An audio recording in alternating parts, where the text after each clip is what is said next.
Krishna, everyone. Welcome back to yet another amazing episode of Pariprashna, a podcast series where curiosity meets clarity and every question unlocks a treasure house of wisdom.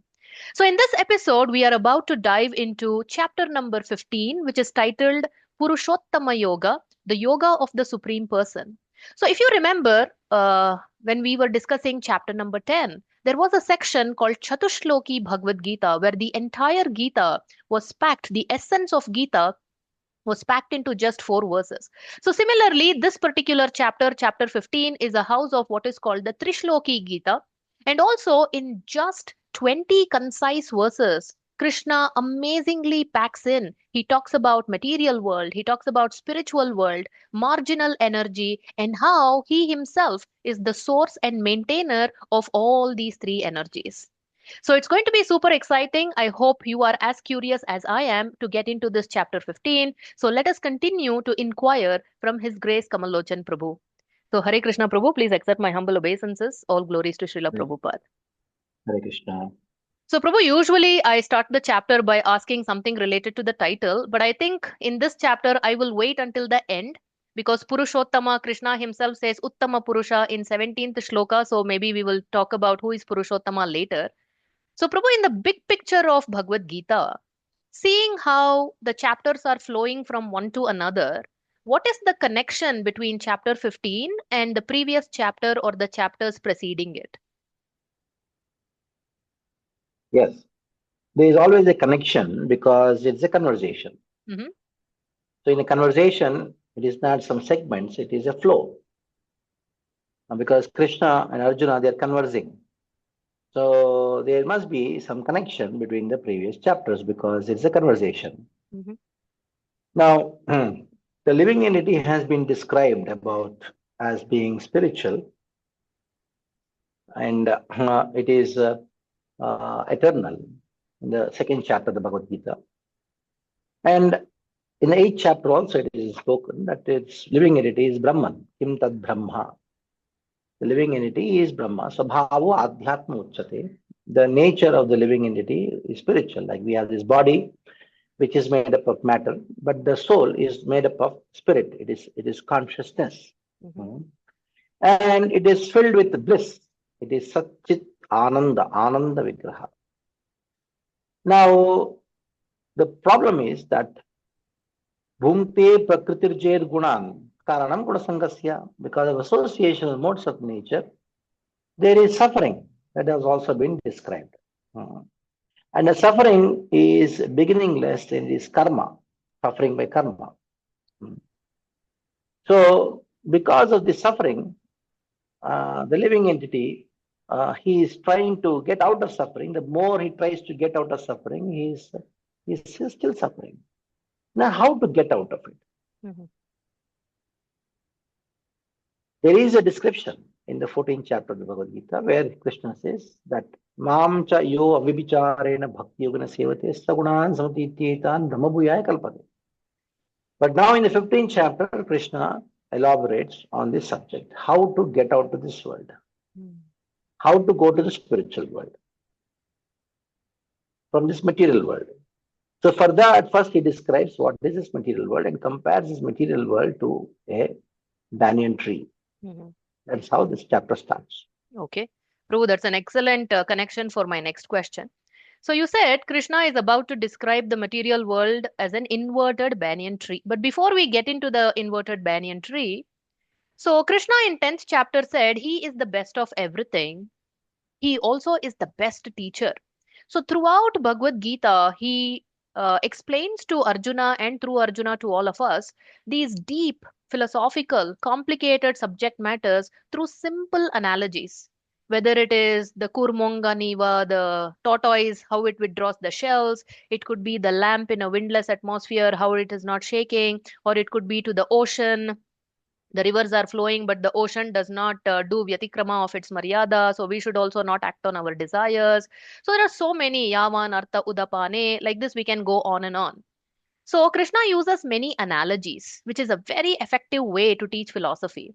And similarly, we see great acharyas, whether it is Srila Prabhupada, he used to give plenty of examples. Whether it is Bhakti Siddhanta Saraswati Thakur, so many wonderful stories. Through stories, he used to teach. Narad Muni, I can think of the allegorical story of Puranjana. What an amazing, profound allegorical story to convey about material world and so many things.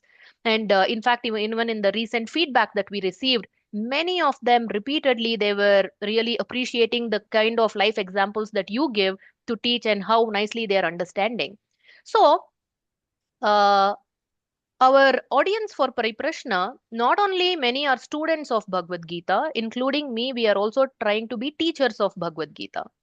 So, what can we learn as teachers of Bhagavad Gita on this effective method of how to nicely convey the philosophy to our audience? Is following the footsteps of Krishna, because Mhm. Krishna is Jagat Guru. The first is convey by examples, analogies.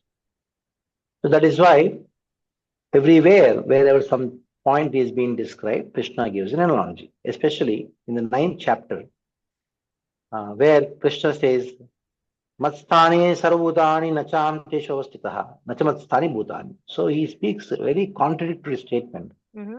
Matstani sarvabhutani, everything is in me. Immediately in the next verse, he says, Nachamatstani bhutani, they are not in me. How can something be in him at the same time not be in him? Or, like, for example, I am in the room. At the same time, I am not in the room. How is Mhm. it possible? For that, he gives an example. The example is, Yata akashastito nityam vayu sarvatravo mahan. Tata, as much as the vayu is in the akash, at the same time it is not. So he gives an example so that Mhm. we can comprehend things. Spiritual subject matters are beyond mind and words, beyond our thought and words. Avang maya gochara. Vang maya gochara. Vang means vani. Mana means mind. It is beyond mind and speech. Mhm.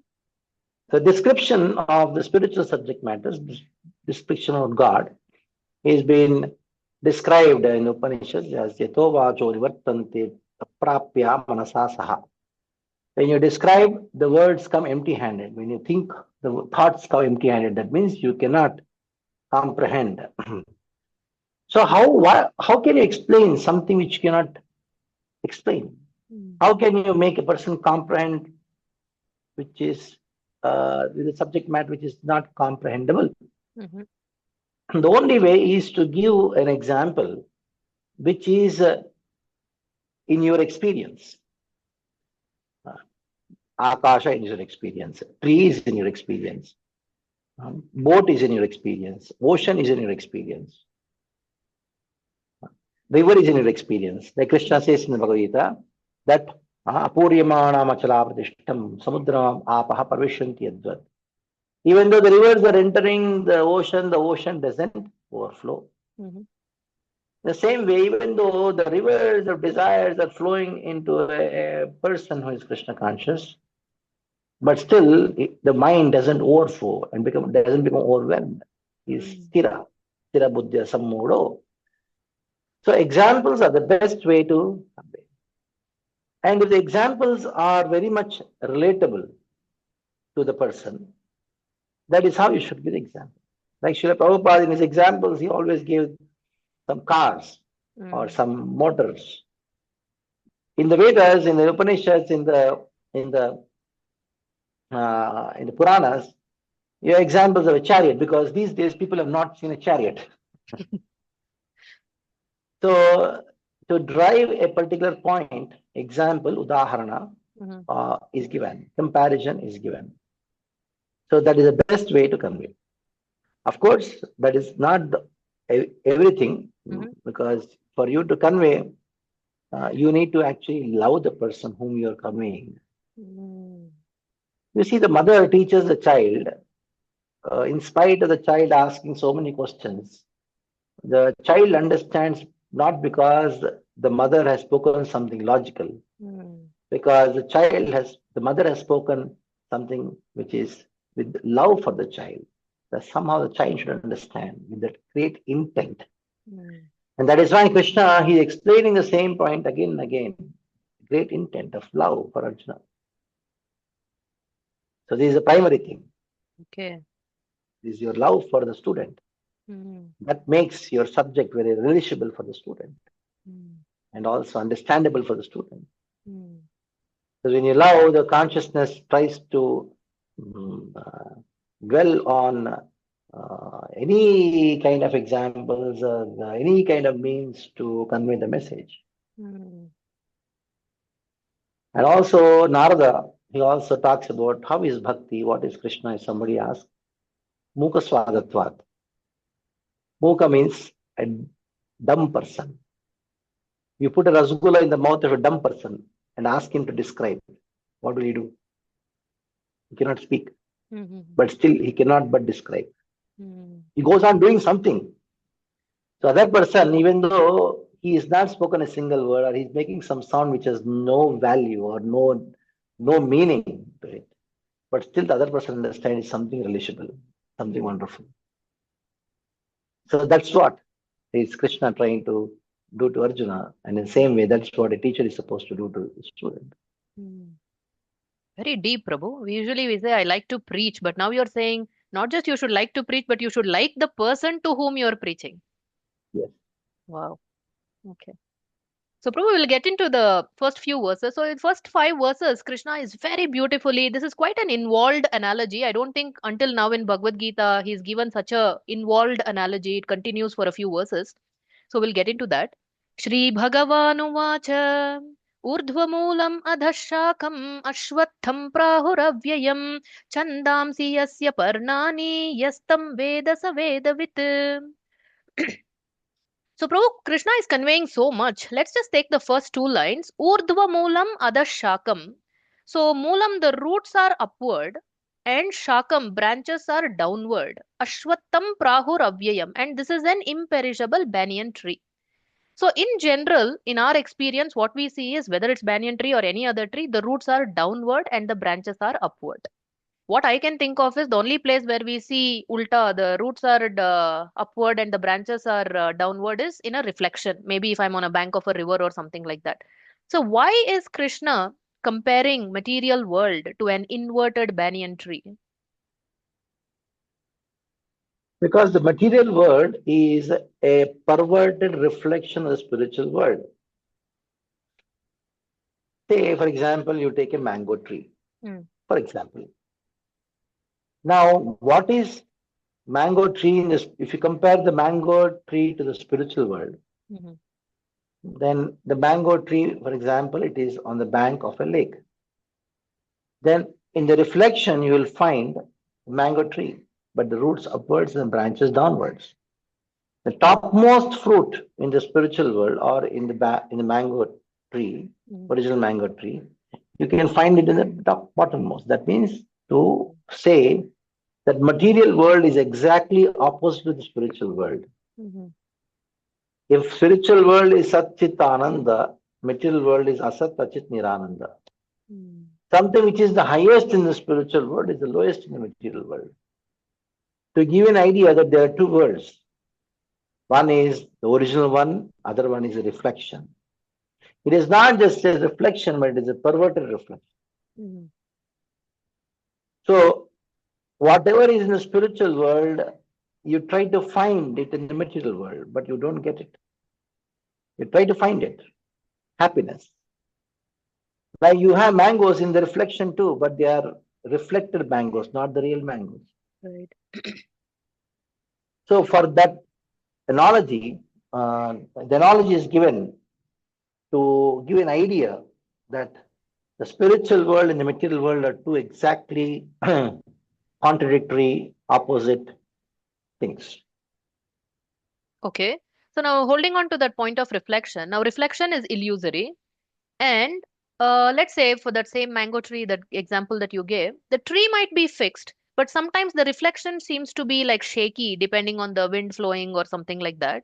So does that mean that not only is it a perverted reflection, but there are some changes, illusory changes that can happen in the material reflection?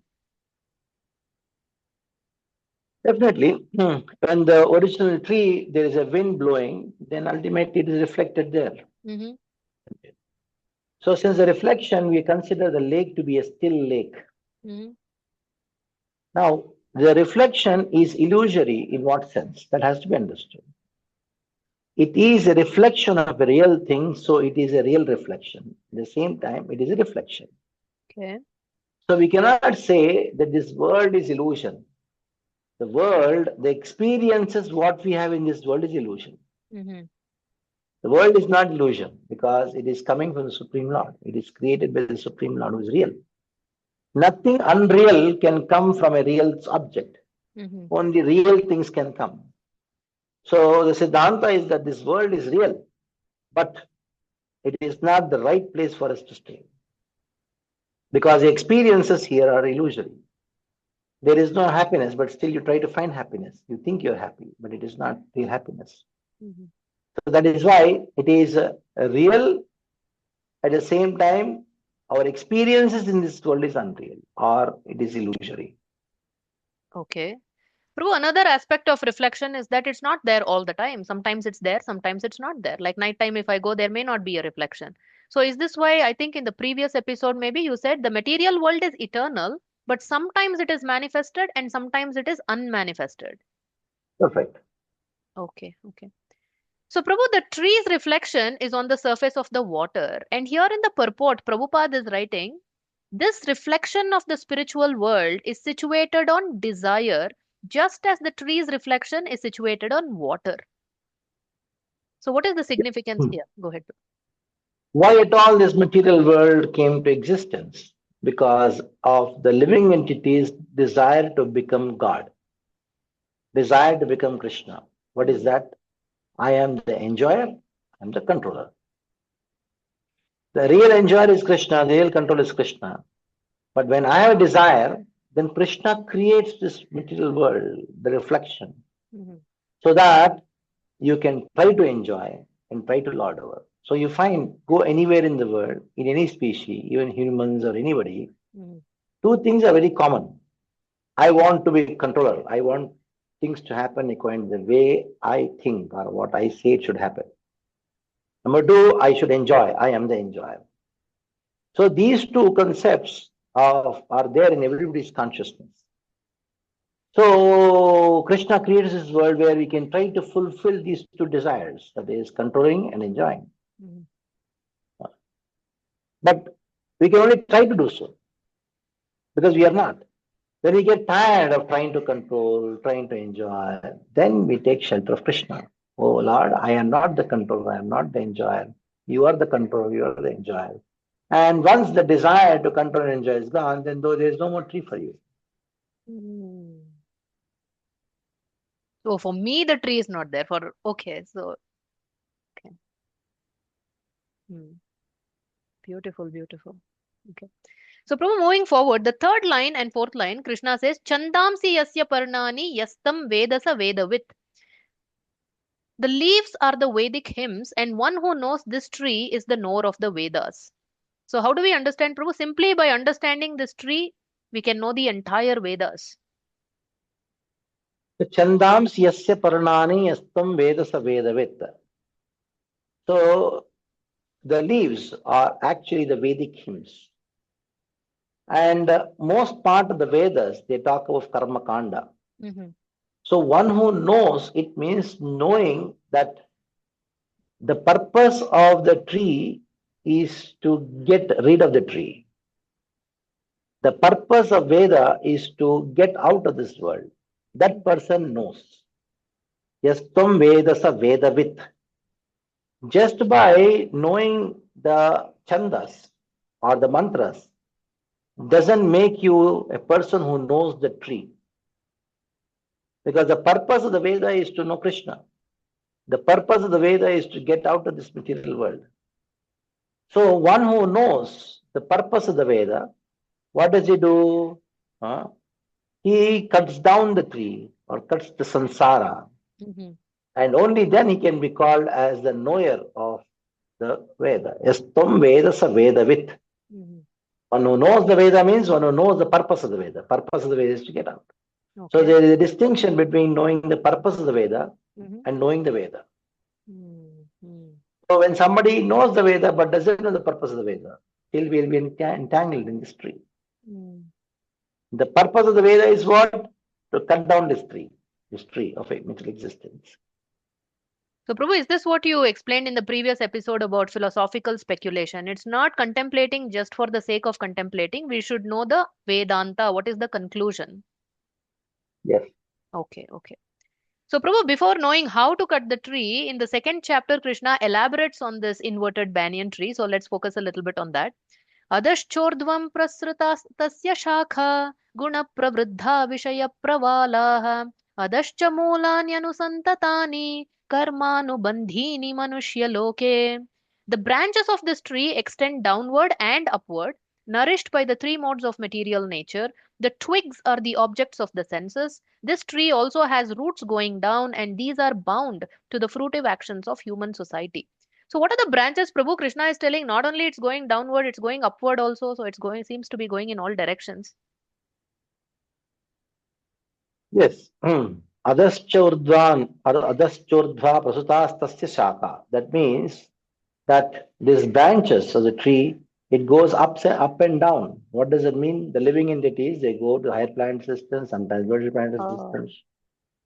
So in this way, they change the levels. Mm-hmm. Sometimes up, urdhvam, gachanti satvastha, madhye tishtanti rajasa, jagadanyado gachanti tamasa.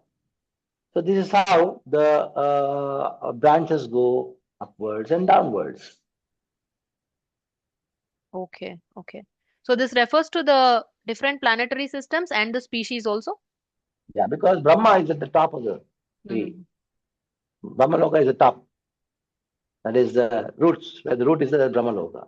Mm. And then down, lower planetary systems, Okay. And this depends on the evolution of the consciousness that one goes up and down, Prabhu. up and down. Okay. And what about the twigs, Prabhu? The twigs are the objects of the senses. So there is a contact between the senses and the sense objects.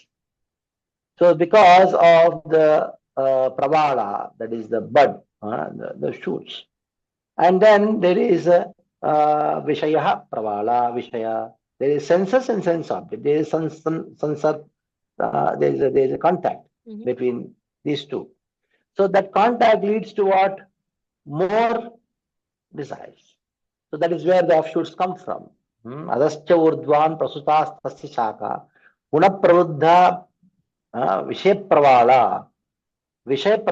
When the senses are in contact with the sense objects, that means when the twigs they come in contact with the earth Mm-hmm. kind of thing down, and it again grows, becomes another tree. So you increase your material existence by the sense enjoyment, Mm. by contact with the sense of the sense objects. The tree expands, or you expand your material existence. That is what is described. Okay. And how is the tree growing? Guna pravruddha. Mm. Like you require water to nourish the tree. The same, what are the things which are nourishing the tree of material existence? Guna. The more you act according to your gunas, or just try to get into the entanglement, the modes of nature, then the tree becomes more and more stronger. As much as you pour water at the root becomes stronger and stronger. The same way, the more you pour guna pravruddha, the more you pour gunas, the more you just get entangled in the modes of nature. Act just based on the modes. That makes you more and more stronger. Your mental existence stronger. Okay. Okay. Bro, connecting this desire and jumping from one branch to another, going up and down, and all these things. Let's say I go to a restaurant and there is a huge buffet spread. Maybe they have like 100 different items. I feel like I want to eat this also, that also, so many things. But my appetite, my stomach is not accommodating for me to try everything, but I have a desire. So, first time, okay, I try a few items, and then I think, okay, another week later, next Sunday also, I will come to this restaurant, but next week I will try all these other items. So, like that, I'll make several visits. So, similarly, so when we have so many different desires to enjoy this material world in different flavors, in different ways, so is this why? I have to keep on taking birth in different body, different species, different planets to try out the various flavors of this material world. Perfectly. The very fact that I had to take birth again is because I got residual karma Hmm. and residual desires. Okay. Okay. So, Prabhu, you talked about getting out of the tree. So, Krishna talks about that exact thing here in shlokas 3 and 4. न रूपमस्येह ततोपलभ्यते नान्तो न चादिर्न च सम्प्रतिष्ठा अश्वत्थमेनं सुविरूढमूलम् असङ्गशस्त्रेण दृढेन चित्वा ततः पदं तत्परिमार्गितव्यं यस्मिन् गता न निवर्तन्ति भूयः तम् एव चाद्यं पुरुषं प्रपद्ये यतः प्रवृत्तिः प्रसृता पुराणी. I'll read the translation. The real form of this tree cannot be perceived in this world. No one can understand where it ends, where it begins, or where its foundation is. But with determination, one must cut down this tree with the weapon of detachment. So doing, one must seek that place from which, having once gone, one never returns, and there surrender to that Supreme Personality of Godhead, from whom everything has begun and in whom everything is abiding since time immemorial. So, Prabhu, so the purpose of understanding this tree is to get out of the tree, and the way we do, Krishna is saying, with the determination, we must cut down this tree with the weapon of detachment. So, how do we develop this detachment? We develop the detachment by attachment to Krishna, Hmm. because this verse says that tatap padam tat parimargitavyam yasmin gatanan nivartanti bhuyaha tameva chadhyam purusham prapadhye. By purusham prapadhye, by surrendering to the person who is the cause of this world. Yata pravritti purusha prasuta purana. Yataha pravritti, from where the tree came from. Mm-hmm. If you surrender to that person, then there is no more tree for you. The detachment is developed by surrendering. Without surrender to Krishna, trying to develop some detachment is like beating the husk to get some grain. Mm. So Shavaghatinam, Brahma says, the Lord Brahma talks about it. You're not able to get anything in spite of all your tapasya, all these things. The best way to, and the easiest way is to surrender. That is why Tameva Chadhyam Purusham Prapadhye. You are the Adi for me as well as his tree. If I surrender to Purusha, who is Adi Purusha, Krishna, then there is no material existence. So, and the surrender is not just either surrender or not. Mm-hmm. It is a process. That is why tat parimargitavyam. So by surrendering process, parimargitavyam, you tread the path of surrender. Then you go to a place, yasmin gatanam, you go to the spiritual world. Nanivartanti bhuyaha. You will not come back again into this material world. So, what is surrender, Prabhu? What are the characteristics of surrender? That is what is described in the fifth verse. Surrendering starts with nirmana moha jita sanga dosha atma nitya vinivritta kama tandveri mukta sukha dukkha sanye kachanti muda padamavyayam tat. So surrender starts with nirmana. Nirmana means freedom from pride. Mm. Not having a pride. I am so and so, I am this, I am that. No. Mm-hmm. When you are fixed up in the concept that I am servant of Krishna, I am servant to the servant of Krishna, I am servant to the servant to the servant to the servant to the servant to the servant to the servant of Krishna. Where Kulashekar Alvar, he says, Majjanmana Palamidam Madukaita Bare, Matprartane Madanugraha Yesha Eva, Tavad Britya Britya Paricharaga Britya Britya Brityaschaiti Maham Lokanatha. So, considering oneself with the servant to the servant and the servant of the Lord, that is the beginning of surrender. Mm. So when we start the process of surrender by nirmana, mana, then there is moha. There is no moha. Moha means illusion. To think that this is mine, there is no illusion. To think that I am happy in this world, this is all illusion. You see things as they are. You see everything as Krishna's energy. My house is not my house. It's Krishna's house. The property is not my property. My son is not my son, it's Krishna's. So that is moha. Then jitasanga dosha. Jitasanga, that there will be no attachment because you're attached to person, Krishna, whom this belongs to. You'll not be attached to the house, you'll be attached to the person whom the house really belongs to. Then mara moha jitasanga dosha and adhyatma nitya. Then constantly Krishna will be manifesting in your heart. You'll be thinking of Krishna constantly.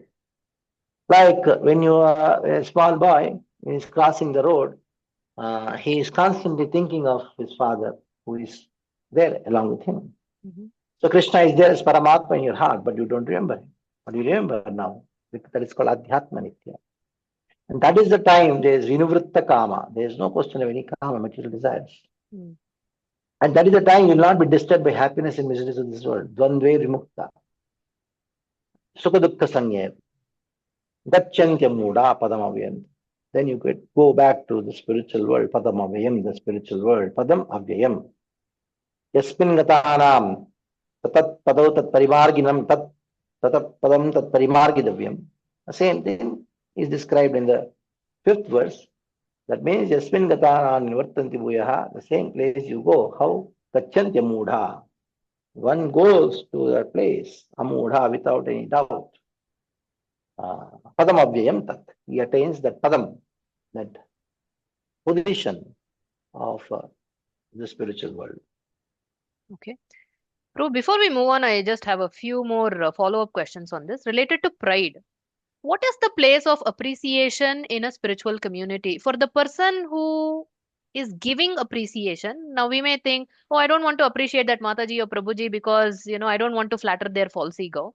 But actually, spiritual world is a place of appreciation where everybody is appreciating everybody. In Bhagavatam, there is a scene where a bumblebee comes and all the other birds are quiet. They want to hear a bumblebee. There is so much of appreciation. So the person who is giving appreciation, what is the right way of doing it? And for the person who is receiving also, usually if we appreciate, no, no, no, I'm just, I'm not good for anything. I don't know if that is the right way to receive appreciation also. So for both the giver of appreciation and the receiver of appreciation, how do we handle this without giving rise to this anartha called pride? The person who is giving appreciation, he should know that there is no way to appreciate Krishna other than appreciating devotees. Hmm. The only way you appreciate Krishna is by appreciating devotees, because Krishna is not alone. So you appreciate Krishna through appreciating devotees. That is your duty. Now, when you are getting appreciated, you should think that actually this appreciation belongs to Krishna. Mhm. And I'm not qualified, but still, because of Krishna's mercy, he is using me for doing some work or getting something manifested by which he is being appreciated through me. Mhm. I'm becoming an instrument. That's all. Okay. Ultimately, all the appreciation belongs to Krishna. Okay. In this way, both. Don't try to appreciate Krishna directly. It's impossible. You have to appreciate Krishna through his devotees. So appreciating devotees is actually appreciating Krishna. Mm. And that makes you very beautiful in the eyes of Krishna. Mm. So don't have to think if I appreciate that person will become very puffed up or so. Mm. Only two people have the right to not appreciate intentionally. One is Guru, other is Father. There's a story in the Upanishads. One student, Brahmana, he is a very bright student. He was sent to the Gurukula and he became a very great Vidwan. The whole village appreciated that son of Brahma because of his scholarship and all. First, the father was not appreciating. Somehow it became so difficult for this son Pandita to to take it up. Whole world is appreciating. Father doesn't even speak a single word. Mm. He's grave. That means I think he's envious of me. So by thinking, so he became envious of his father, and the enviousness went to such an extent he wanted to kill his father. Oh. So he took the knife and he entered the room where his father was about to take rest. Mm. And he heard a conversation between his mother and father. His mother asked his father, "See, the whole world is appreciating our son. What happened to you? Mm. You're his father. He's your pride. He is represented. The scriptures say that the son is a representative of the father. His accomplishments are your accomplishments. And you don't understand this thing. The wife has the liberty to tell all these things in confidential place. There are tears in his eyes. The father tells that boy's mother, and that means his wife, I'm the most happiest person in this world because my son did something which I could not do. He became so learned that even what I could not attain that kind of learning. He's accomplished much more than what I could. I cannot even dream of. I feel myself in him and I'm so happy. But I'm only worried that if I appreciate in front of everyone, Mm. who is going to bring him, control his pride? I'm only worried if he becomes proud of it, Mm. then whole thing will be spoiled. Mm. Then this boy, his son, he came to his father with the knife, threw the knife. Oh, father, I wanted to kill you. Mm. But you taught me something which all the scriptures could not teach. That is to be nirmana. Mm. Mm. So only two people have this. The guru and father. Guru is a spiritual father and father is a material father. Both are father only. Mm. So they are the right and also they know when to appreciate, when not to appreciate, how much to appreciate, how much not to appreciate, Mm. how much to scold, how much not to scold. Mm. I remember my spiritual master, I went, I went with great pride once Mm. to all the devotees who did marathon, Sankirtan. I told Maharaj, we did 51,000 books, Bhagavad Gita. What's the big thing? Delhi did 5 lakhs, he told. Mm. Mm. Everybody was laughing. I was like, "Why? What happened?" Mm. He has the right to do that. Mm. But that doesn't mean that he wants to insult me. But he Yes. just wants to make sure that I'm not proud of it. That's Mm. Mm. Similarly, Prabhu, His Grace, His Holiness Gopal Krishna Goswami Maharaj, after he left his mortal body, one other god brother of yours, I'll not take the name, but he was also sharing in his Vyasa Puja offering, not Vyasa Puja, like the offering that he was giving. So he also said, he gave one big presentation speech to Maharaj, and where he was saying, so much business we have done, these many crores, and we are number one in this. We got this title, this medal, this certification. And then Maharaj immediately after that said, if Krishna wants, he can take away everything in a single moment. And he said exactly that thing happened also. So, Prabhu, one more line here that I would like for you to elaborate on is Prabhupada is writing in the purport, one has to cultivate knowledge of what is actually his own and what is actually not his own. So, what is our own? Do we own anything at all? Krishna. Okay, okay. Can we say we also own our free will? It is given to you. Okay. Something which has been given to you, Mhm. you may feel that I am owning it, but actually it has been given to you. Mm, nice. True, but going back to the previous shloka, Krishna said not just cut down the tree with detachment, but also with determination. So, how can we develop this quality of determination?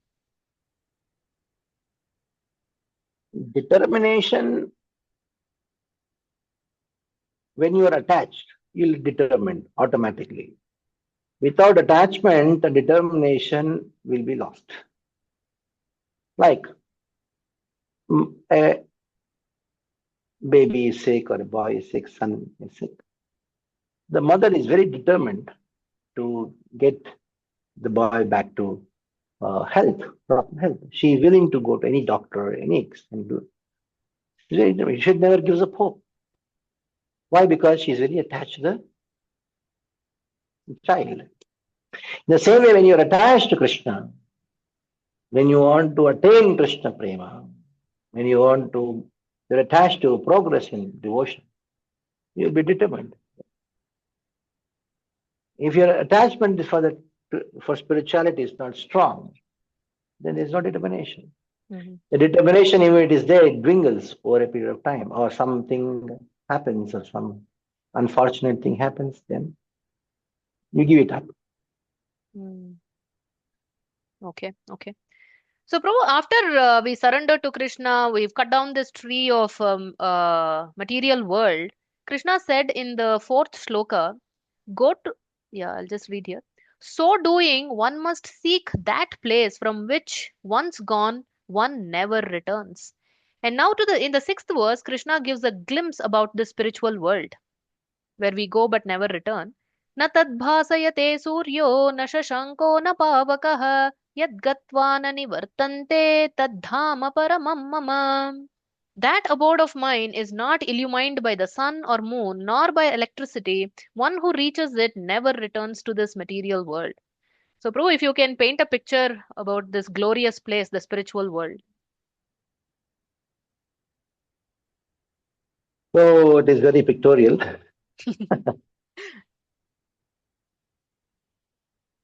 न तद्भाषयते सूर्यो न शशांको न पावकः. So let us start with this thing. Mm-hmm. Like we require a sun to illuminate this world during the day. During the night, you require electricity, the bulb and the moon to illuminate. Why? Because the very nature of this world is darkness. That is, this world is called tamasa, tamas, darkness. That is why we say tamaso ma jyotirgamaya. This world is full of tamas, is darkness.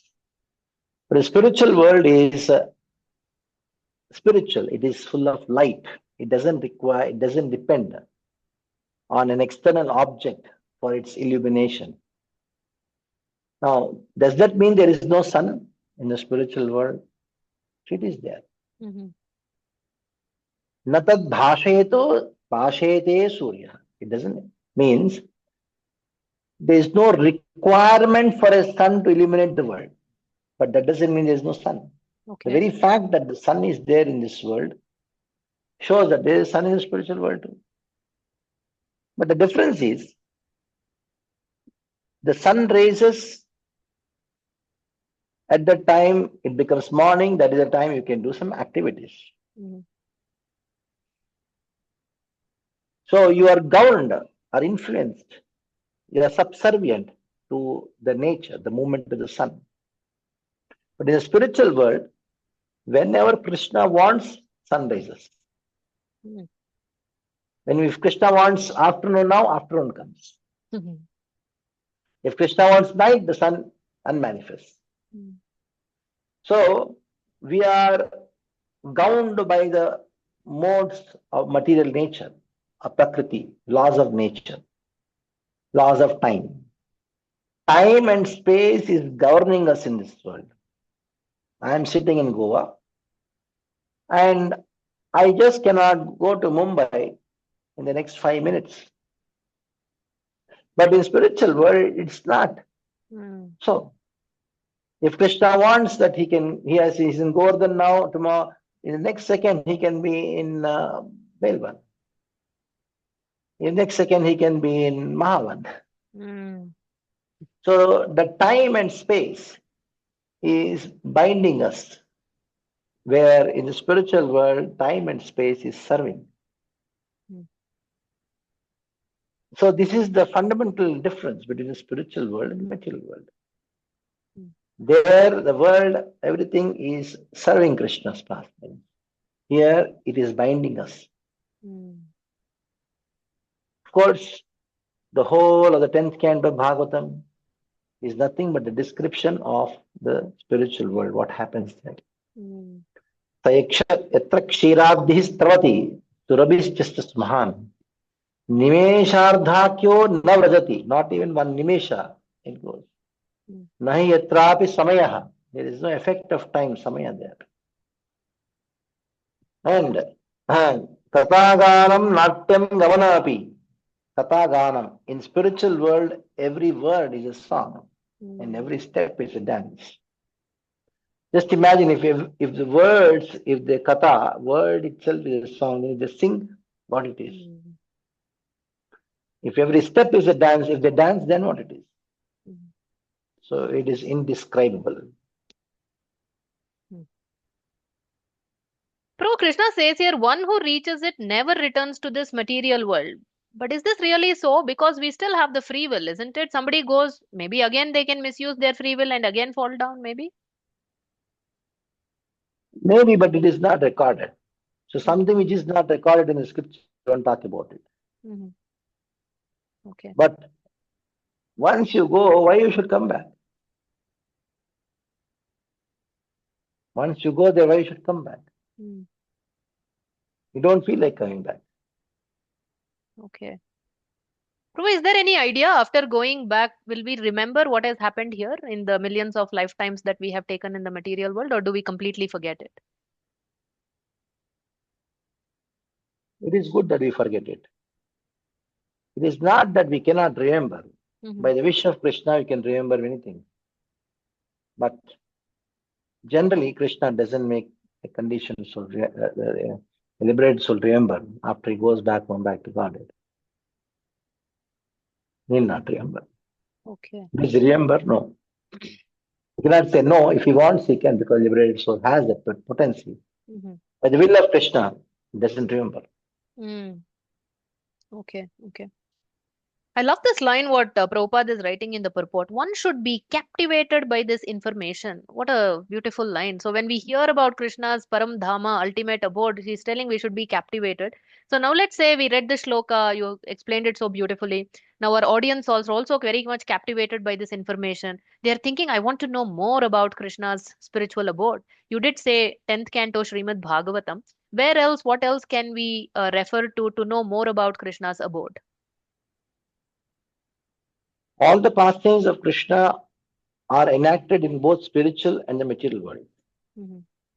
So all the scriptures, all the pastimes of Krishna, especially in the Bhagavatam 10th canto, and also so many other books by acharyas, Vidagdha Madhava, and there is Lalita Madhava, and there is Gopala Champu. So many wonderful literatures are written by our acharyas where pastimes of Krishna are described. So, Ujjala Nilamani. So, all these things, when you read, then you get captivated and you want to go there. Like somebody wants to go to America. Why? One who doesn't even know the spelling of America, he wants to go because he heard from someone about America. That is why he wants to go. I also want to go. Like once I was giving a lecture and I asked, how many of you want to go to Vrindavan? Most of them are not like that. But I give one class on Vrindavan. What's there in Vrindavan? Now, how many of you want to go to Vrindavan? You have to pay 15,000 rupees for this 1 week yatra. Then immediately, most of the 80% of them blows their hands. 1 hour. They heard. Then, so all the scriptures are actually talking about the spiritual world, so that you become captivated. When you're captivated, then you try to go there. Okay. So Prabhupada is emphasizing here the words Paramam Mama are very important here. So Paramam Mama means my abode, supreme abode. So do you want to elaborate anything else on this, Prabhu? The words Paramam Mama, supreme abode. What is that supreme abode in the entire spiritual world? Paramam Mama, it refers to in the spiritual world also there are different gradations. Of course, they're all spiritual gradations. There are one. At the same time, it refers to Goloka Vrindavan. In that, it refers to Vraja, where Krishna does sweet pastimes, where the devotees constantly relish the sweetness of Krishna. So there is the opulence of Krishna relished in Vaikuntha, and there is the sweetness of Krishna relished in Dwaraka, Mathura, and Vrindavan. And especially in Vrindavan, where absolutely Krishna is manifesting his sweetness. In Dwaraka, he is a king, but in Vrindavan, he is a cowherd boy. Mm. So the whole world is worshipping Krishna as Bhagavan, but in Vrindavan, that Bhagavan becomes a cowherd boy and he worships the devotees. And that is called Paramam. That is transcendent. That is transcendental at the same time topmost. Topmost in transcendence. Where Krishna, he dances to the tune of the gopis. Where he carries the chapel of Nanda Maharaj. That is called Paramam, Mama, my abode, which is full of all excellences. And what is the most excellent thing? His love for his devotees. Prem Bhaktas. Beautiful. So, Prabhu, moving on to the 7th verse now. Mamaivamsho jivaloke jiva bhutas sanatanaha manashashthanindriyani prakritisthani karshati. The living entities in this conditioned world are my eternal fragmental parts. Due to conditioned life, they are struggling very hard with the six senses, which include the mind. So, Prabhu, it feels very good just hearing this that Krishna owns us. He's saying, Mamaivamsho, they are my Amsha. And the English equivalent Krishna, I mean, Prabhupada says is part and parcel of Krishna. Why just not part of Krishna, but part and parcel of Krishna? Mamai Vamsho Jiva Bhutam. See, like when we say we are part of Krishna, it means that there is a motorbike, then there's a nut, which is part of the motorbike. Mhm. Once the nut is removed, the motorbike also cannot function properly, neither the nut has any value. It cannot be independent. So if you use just a part, then it will be understood like this. Mhm. When you say part and parcel, means we are part of Krishna, but not like the nut or a bolt of a motorbike. We are part of Krishna at the same time when the part itself is a parcel in itself. The part is a parcel in itself. It Mhm. is independent in itself.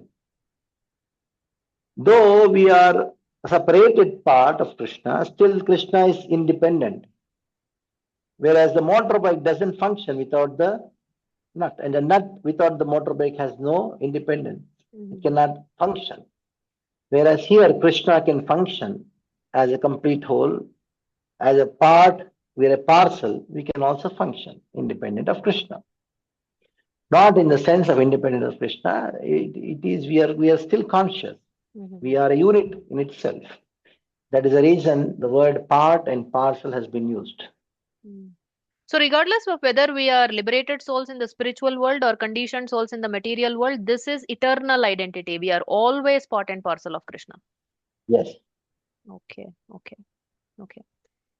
So next he's saying that due to conditioned life, they are struggling very hard with the six senses, which include the mind. So one thing is Krishna is including mind as a sense, and then he's telling we are struggling very hard because of conditioning. So can you please elaborate on this struggle, Prabhu, that we are all going through?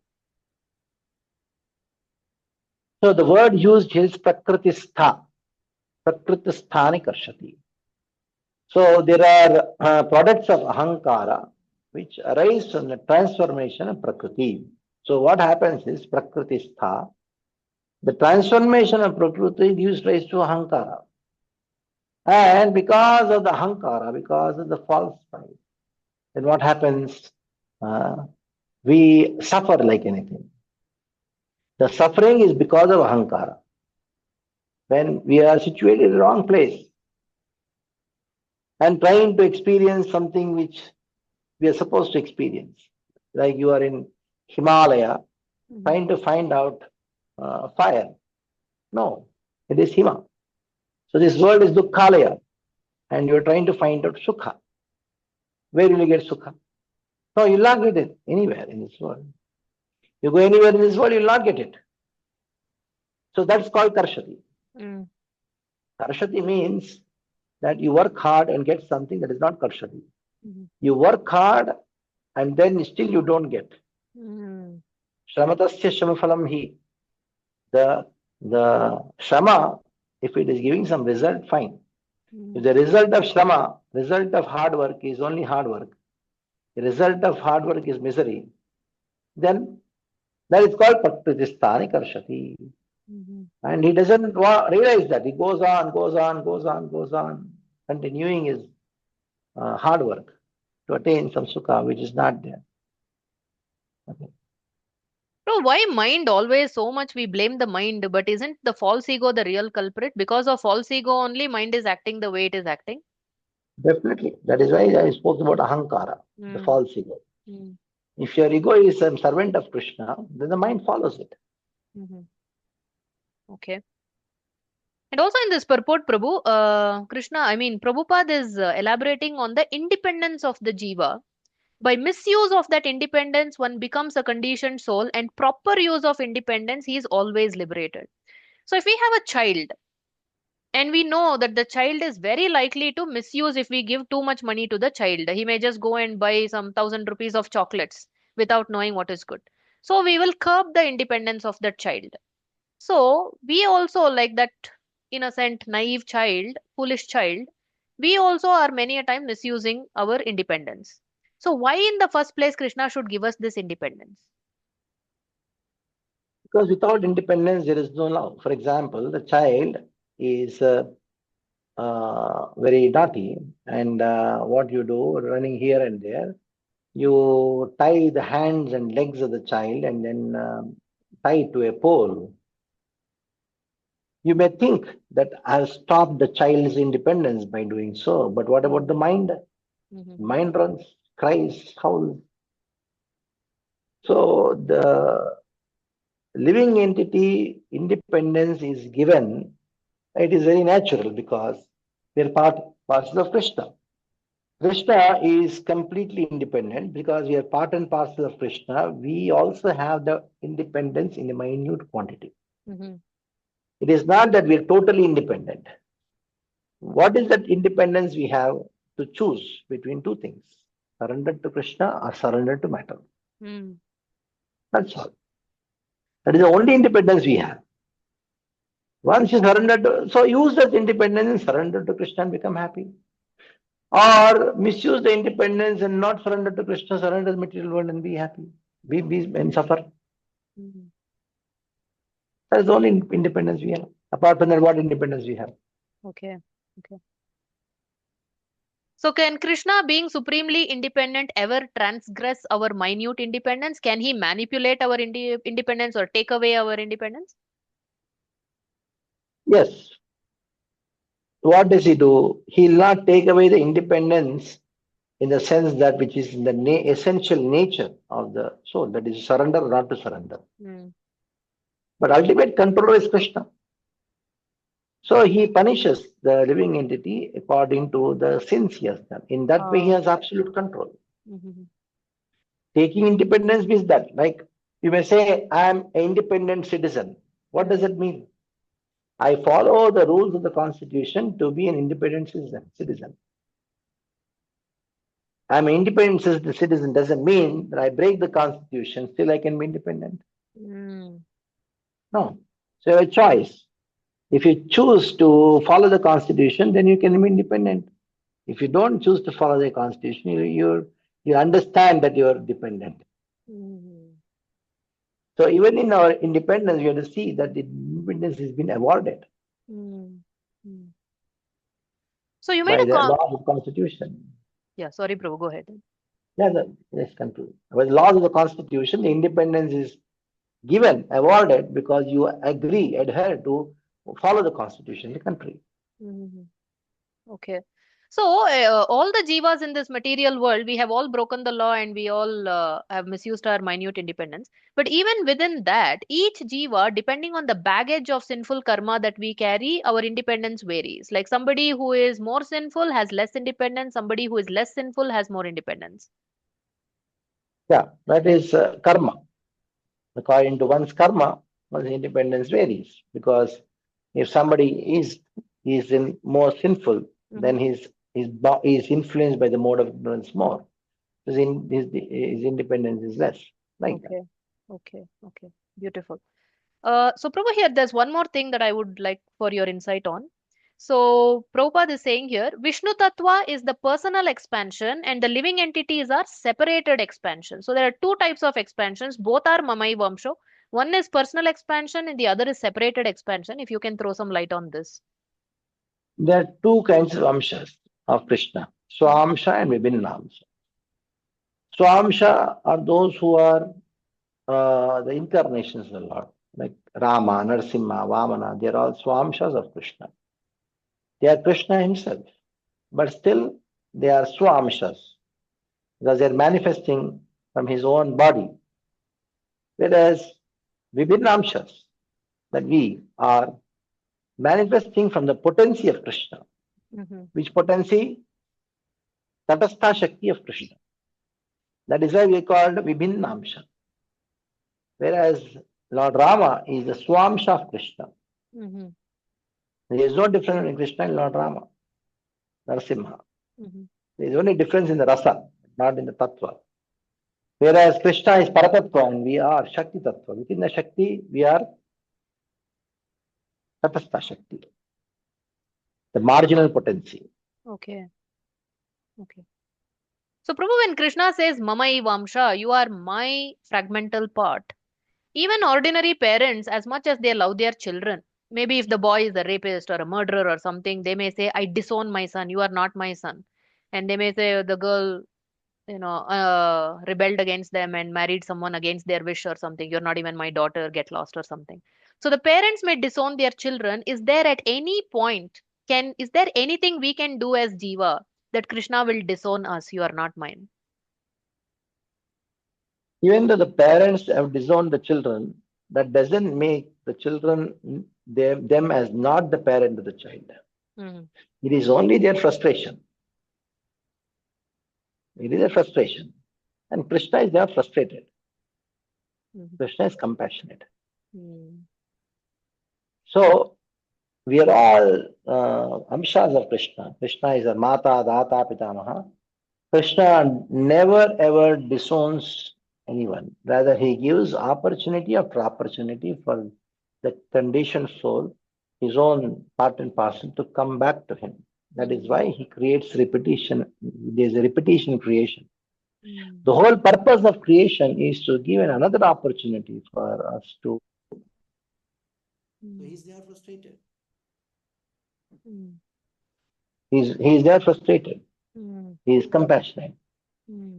Karunyam tat kriya.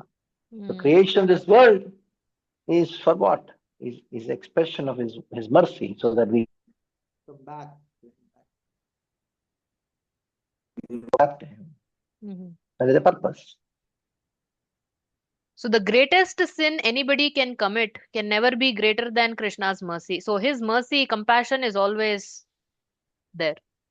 Definitely. Okay. Okay. So, Prabhu, moving forward in the next few shlokas, Krishna highlights the transmigration of the soul. Just now he said, Karshati, we are all struggling, and how we are struggling moving from one body to another. He's talking about it in a few shlokas. Shariram yad avapnoti yachapyutkramati grihitvaitani sanyati vayur gandhan ivashayat. The living entity in the material world carries his different conceptions of life from one body to another as the air carries aromas. So, here we go, another analogy. Another as the air carries aromas. So, how do we understand this, Prabhu? Carrying conception from one life to another. So this example may not be really understood by us because we don't have that kind of subtle intelligence. Mm-hmm. So I'll give you another example which you can relate to. You go on a picnic and you go to a place of scenic beauty and you take different photographs along with your friends and family. And you come home and in the camera you have the memory card. You take the memory card and put it in your laptop. Mm-hmm. And the same pictures come in the screen of your laptop. That is what it is. Mm-hmm. So from the previous life, the subtle body, the soul, is carried by the subtle body to this body. Like the chip memory card is transferred from the camera to the laptop. Mm-hmm. So the subtle body has all the memory of the experiences in the previous body that is transferred to this body and that is projected in this body. Like the memory card projects the pictures in a laptop, maybe in a bigger way. Mm-hmm. Because your screen of the laptop is big, Mm-hmm. the camera screen is small. Mm-hmm. So Vayurgandhanivas, in this way, there is a transition from one body to another body Mm-hmm. through the subtle body. That is what is described here. So also, Vayurgandhanivashayat. okay, okay. Yeah. So this memory chip, that is the subtle body. So even as we speak, I'm creating my next body based on how I'm influencing my subtle body. Yes. Okay. Yes. That is called sanskar. Mm-hmm. Everything what you see, everything what you hear, everything what you smell, everything what you feel, Mm-hmm. uh, everything what you taste, the knowledge gaining senses, they have impact on your consciousness. That is called sanskar. Mm-hmm. Two babies are born at the same time. Mm-hmm. One is very sober, intelligent, doesn't cry much. Other baby is howling, crying, very aggressive. Why? Different samskaras from the previous life. So, Mm-hmm. Okay, okay. So, Prabhu, in the 10th verse, Utkramantam sthitam vapi bhunjanam va gunanvitam vimudhananu pashyanti jnana chakshushaha. The foolish cannot understand how a living entity can quit his body, nor can they understand what sort of body he enjoys under the spell of the modes of nature. But one whose eyes are trained in knowledge can see all this. So this term Jnana Chakshusha, Prabhu, I think you already explained this in, I think, maybe 13th chapter towards the end. So how come what is this eyes of knowledge using which somebody is able to see, and the people without the eyes of knowledge, they are not able to see? so what is that knowledge? Anything, whatever you see in this world, can only be seen when you have knowledge about it. Mm-hmm. Like somebody came from a remote village where there is no even electricity, and he just came in his first time to a city in his lifetime. He hasn't even seen a radio. It's such a very remote village, and you show him a mobile, a smart phone. He's seeing it, but is he seeing it? Mm-hmm. Okay. Why is he not seeing that? In spite of he seeing it, he's not seeing. Mm-hmm. Why is he not seeing it?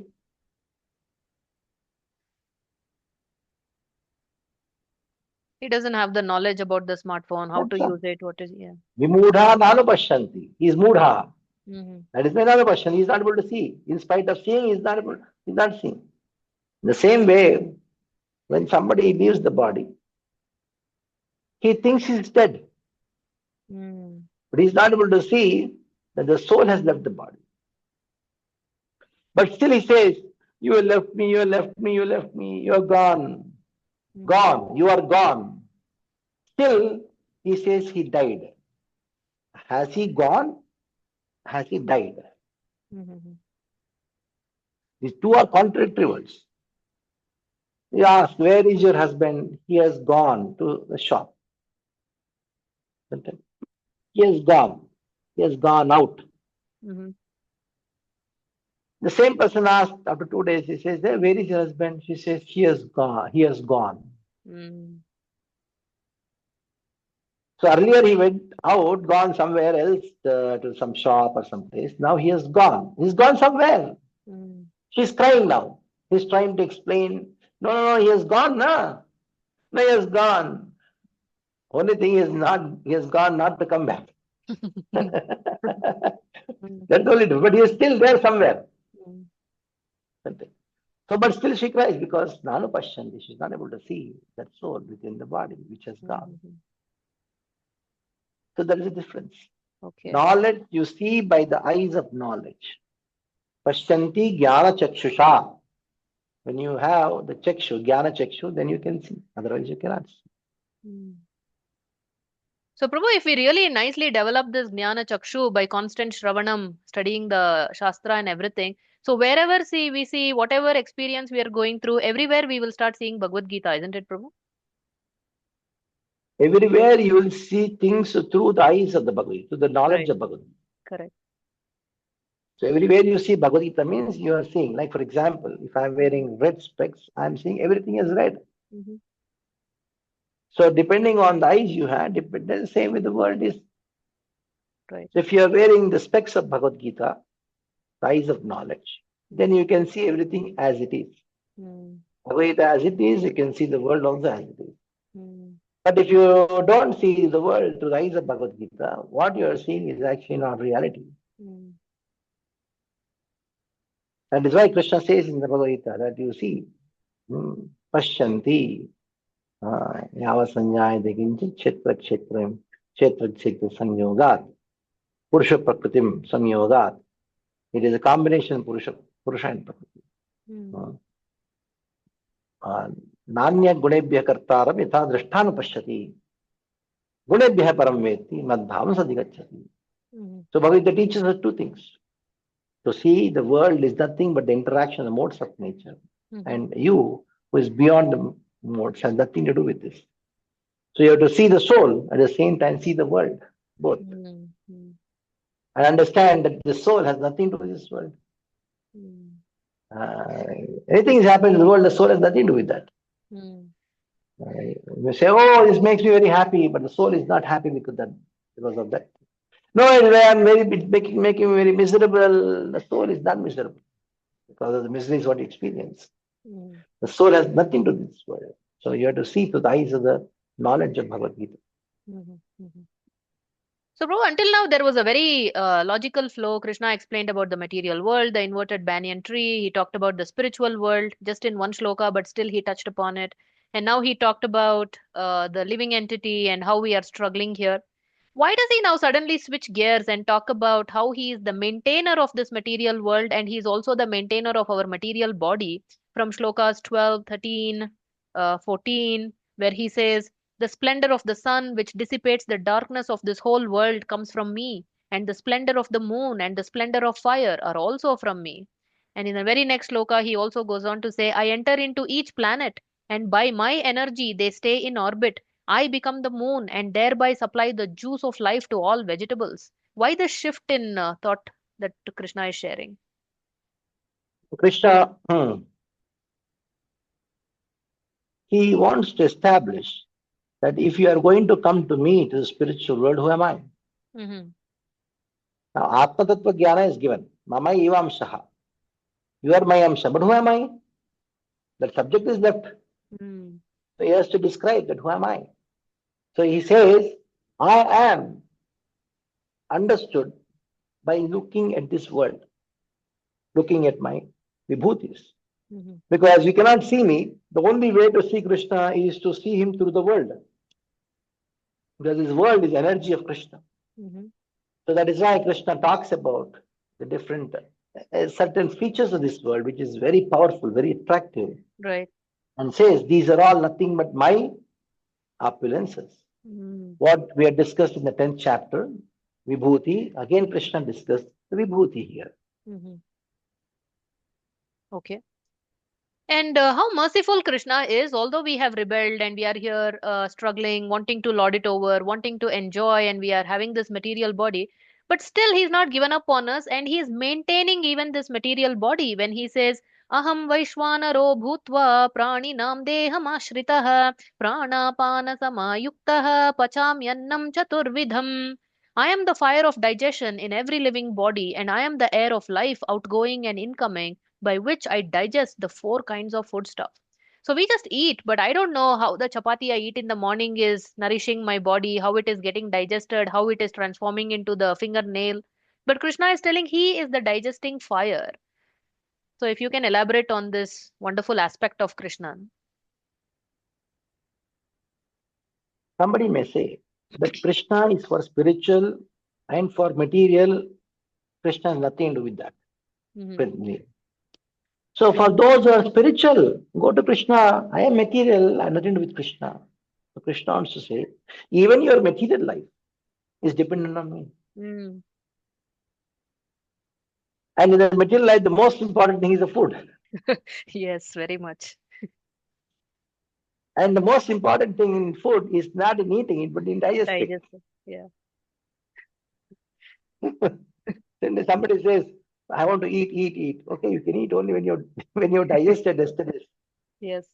So that is why Krishna says, it is because of me you are able to digest. Mm. It's a big problem. 99.99% of people have this constipation. They are Yes. not able to digest. Mm. So Krishna says it is because of me you are able to digest. Mm. And I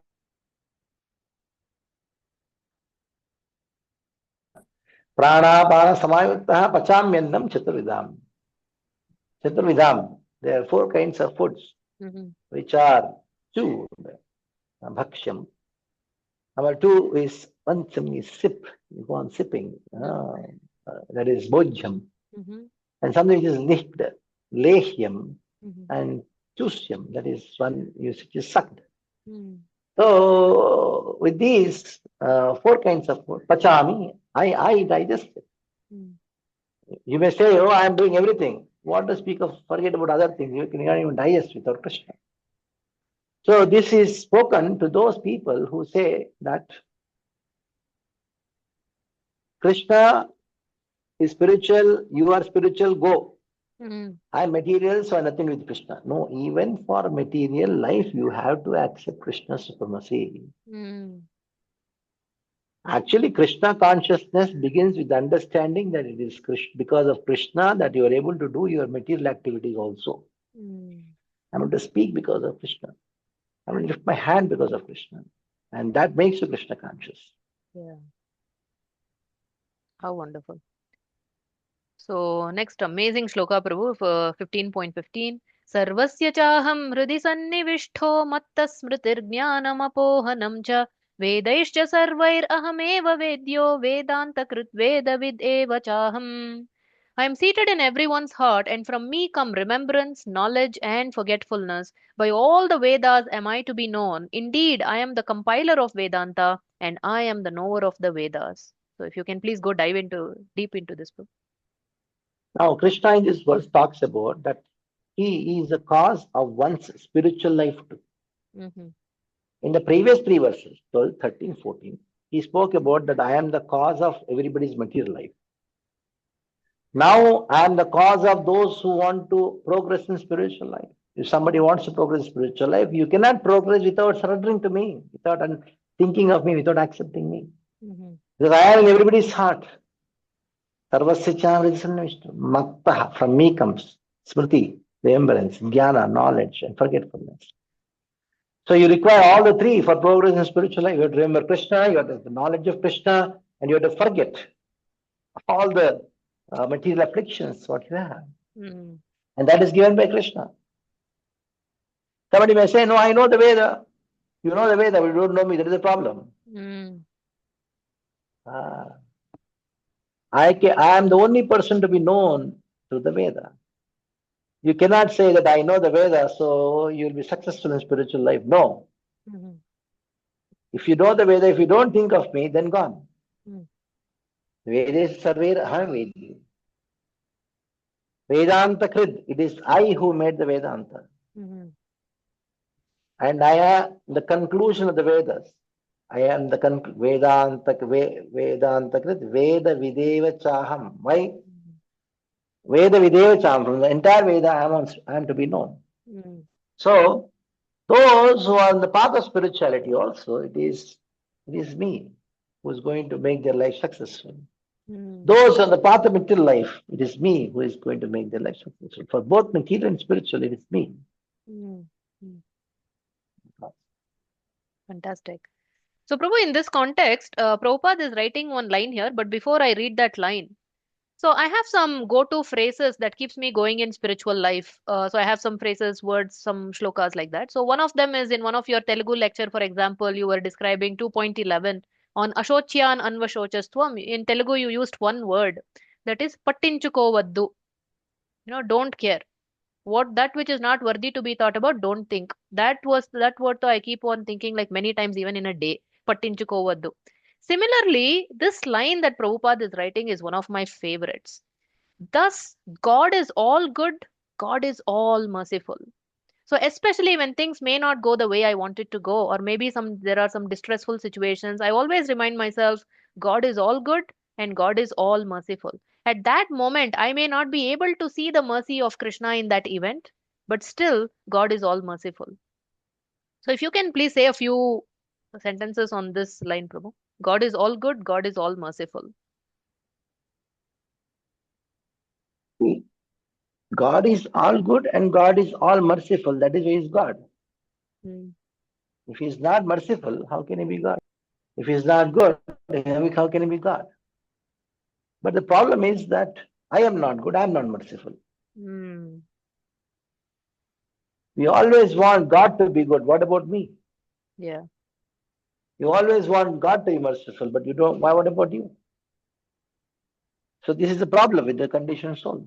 They Hmm. think that the world should be good to me, but I should be. I'll be as it is. So be more concerned about how good I am and how merciful I am. Hmm. So don't expect the world to be good if you're not good. Don't expect to be merciful, the world to be merciful if you're not merciful. Hmm. So you always want others to be good, including God. Whether God is good or not, that is not the point. Whether what about you? Hmm. And what is the meaning of good? To be obedient. Hmm. The first thing about being good is obedient. So be obedient to Krishna Hmm. and be merciful to others. Mm, That makes you good merciful. and merciful. Mhm, And you can expect others to be good towards you and be obedient to be merciful towards you. mhm. That's why. Okay, okay.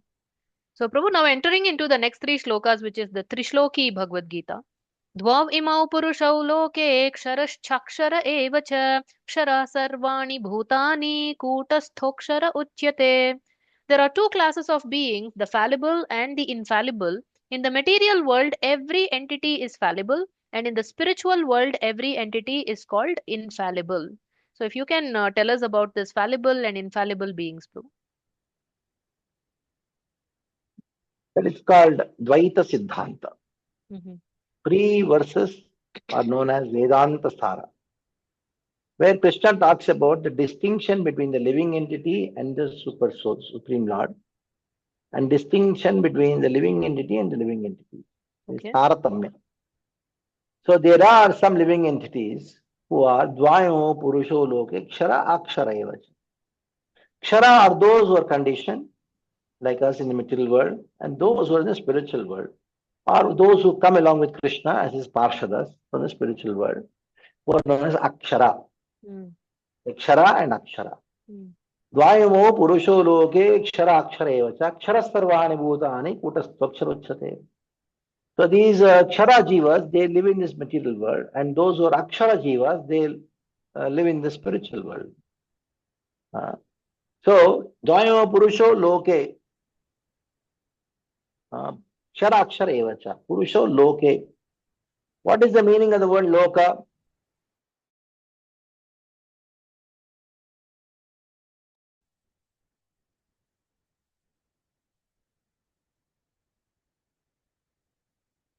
so your video is frozen, Prabhu, and not able to hear you. So this shows that after liberation, the living entities in the material world, they go to the spiritual world, and still they are living entities. So in the Prabhu, spiritual world, there is God as well as the living entity. Yes? Prabhu, sorry for interrupting you. Your video was frozen. After you said, so what is Loka? Did you say something else? Yeah, Loka means Vedic literatures. Hmm. So Vedic literatures clearly establish that there is a distinction between the supreme Lord and the living entity, Dvaita. Mm-hmm. Dvaita means there is a distinction between the Supreme Lord and living entity. They are not one. After liberation, there are some people who say that the soul enters Brahman and becomes Brahman. So the soul loses its individuality. But that is not the case. The soul maintains its individuality even after going to the spiritual world. Because the spiritual, there are living entities. Mm-hmm. Uh, and that is what is described in the next verse, where Krishna says, Uttama Purusha Swanyaha. Mm-hmm. There is conditioned soul, the liberated soul, Anya. Apart from these two, there is one more, Uttama Purusha, one person. Who is he? Krishna. Mm-hmm. Uttama Purusha Swanyaha Paramatma. He is called Paramatma Udhara. He is called as Paramatma. Mm-hmm. And Lokat, and the form of Paramatma is Lokatrayam Avishya. He is manifest everywhere. Vivarti Avyaya Ishvaraha. So he is the unchanging controller. And he is a support of all the living entities. Mm-hmm. So in this way, uh, the Dvaita Siddhanta has been established. The Okay. Mayavada Khandana has been done. Okay. So, Prabhu, after we get liberated, so the fallible being will become infallible then. The fallible who are known as Nitya Baddha, they become Baddha Mukta, but they have never become Nitya Siddha. Hmm. Interesting. Okay. They become Baddha, those who are Baddha, now they become Mukta. Okay. But becoming Nitya Siddha is not possible because we are belonging to Tatastha Shakti. Mm-hmm. Our category, the living entities are different categories. The category, the living entity which are bound, they are known as Nitya Baddha. Okay. So Nitya Siddhas are infallible. So after liberation, we will become Baddha Mukta, but Baddha Mukta is not infallible. There is a possibility we may fall down, but for all practical purposes, we will not fall Yeah, down. not further. Okay. But we are not categorized under infallible. Okay. Okay. Yeah, this 18th shloka where Krishna is emphatically stating that how he is Purushottama, supreme person. Yasmat ksharam atitoham aksharaadapi chottamah atosmi loke vede cha pratitah purushottamah. Because I am transcendental, beyond both the fallible and the infallible, and because I am the greatest, I am celebrated both in the world and in the Vedas as that supreme person. So, what is the definition of supreme person, Prabhu, as described here? I am celebrated in the Veda as Mm-hmm. well as in the Loka, Puranas, as Purushottama. So Krishna is called Purushottama because he is beyond both Mm-hmm. Kshara and Akshara. Uh, so Uttama Purushastvanyaha Yasmat Ksharam I am Atita. Atita Mm-hmm. means beyond, Okay. superior to Kshara. Akshara Evacha. That is why I am known as Purushottama. Mm-hmm. And this has been established in both Vedas and Puranas that Krishna is a supreme personality of Godhead. Mm-hmm. Okay. Okay. Prabhu, is there any connection between Purushottama Yoga and Purushottama Masa?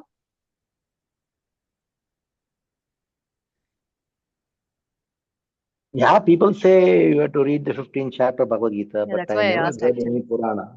No, I have not read any Purana which talks about that. Yeah. Yeah. And similarly, I've heard people say if somebody has passed away in their family, they usually tend to do Parayana of 15th chapter. Is there any Shastric reference for that? You have to do something spiritual. This is the best thing to do Okay. But why chapter 15? There's no specific reference. because it talks about cutting Mm-hmm. detachment, the mental existence, cutting the tree of material world, going back from back to Godhead. Yeah. So when somebody dies, maybe that is the best time people understand that I knew I have to give up. He died, and maybe I also have to give up. Okay. Okay. So moving on, Prabhu, do you have two more verses? Yo mam evam asammudho janati purushottamam sa sarvavid bhajati mam sarva bhavena bharata. Whoever knows me as the Supreme Personality of Godhead without doubting is to be understood as the knower of everything. and he therefore engages himself in full devotional service, O son of Bharata. So, Prabhu, if somebody says, yes, yes, I completely understand, I'm convinced Krishna is the supreme personality of Godhead, he is Purushottama. But if they're not serving Krishna, then is that really, has he really understood Krishna's supreme position? If he's not serving Krishna, then he may be appreciating. So he's in the Shantarasa. Yo mame vasammodo janati purushottamam sa sarvavid bhajati mam sarvabhavena bharata. So there are five rasas: Shanta, Dasya, Sakhya, Vatsalya, and Madhurya. Mm. There are some who just appreciate Krishna. It's also a kind of bhajan. Mm-hmm. There is Shantarasa. So if you understand Krishna, then if you don't serve him, it is like saying that I understand, my dear father, you're my father, but I don't accept your orders. Mm-hmm. What does it mean? Understanding means you are taking a vow to act according to understanding. Like I understood smoking is injurious to you, you go on smoking. Mm-hmm. He's reading also. On the cigarette packet is written, smoking is injurious to you. He's still smoking. Mm. He understood that smoking is injurious to you. Has he understood? No. No. Mm. So in the same way, if somebody has understood Krishna as Supreme Lord, then you serve him. Mm. If you don't serve, then you are not understood. Mm. Mm. Okay. Final words. I'm kind of feeling sad that this chapter is coming to an end. It was such a wonderful discussion. But anyhow. इति गुह्यतमं शास्त्रम् इदम् उक्तं मया नघ एतद् बुद्ध्वा बुद्धिमान् स्यात् कृतः कृत्यश्च Bharat. This is the most confidential part of the Vedic scriptures, O sinless one, and it is disclosed now by me. Whoever understands this will become wise, and his endeavors will know perfection. So, Prabhu, two questions related to this. Why is Arjuna specifically called Mayanaga here?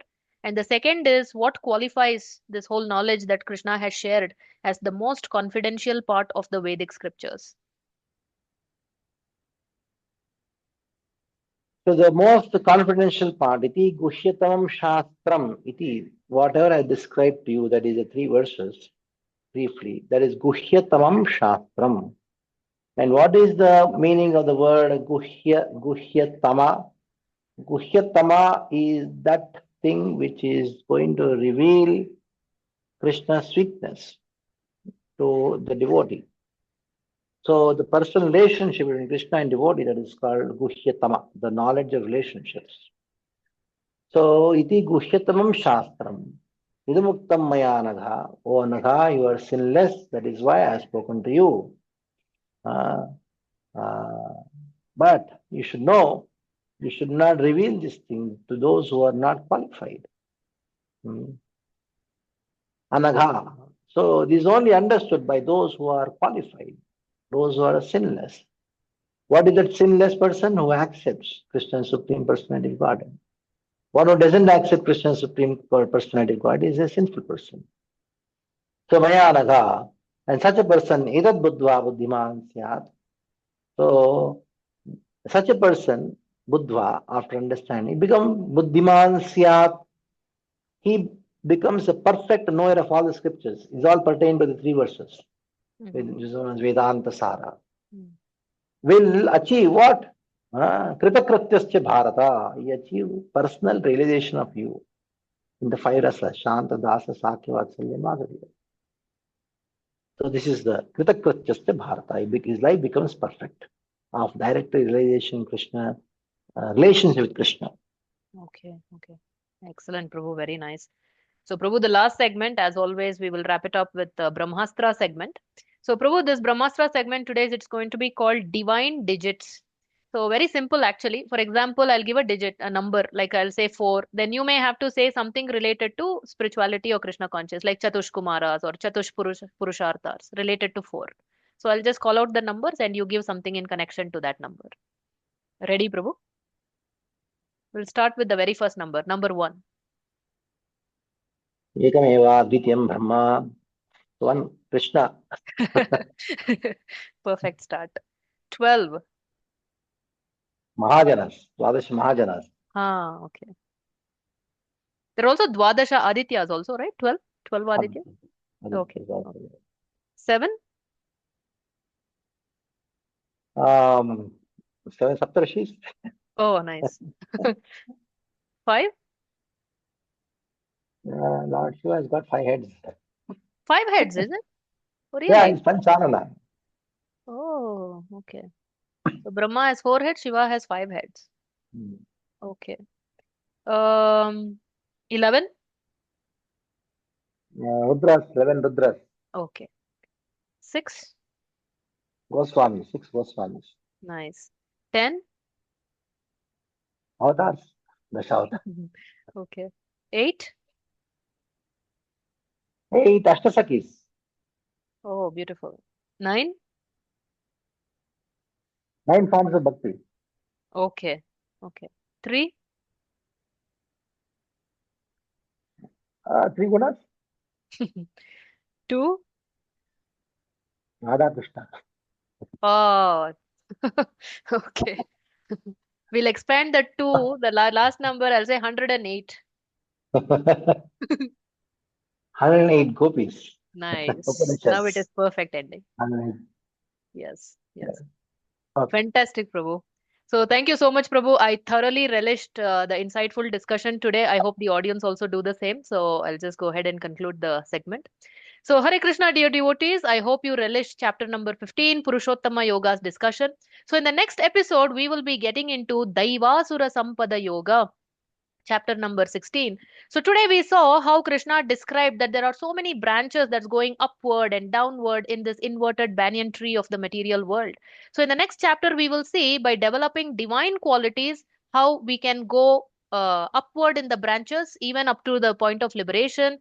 And but if we develop asuri sampat, the demoniac qualities, then we will go downward towards that branch and even taking us down to the hellish planets.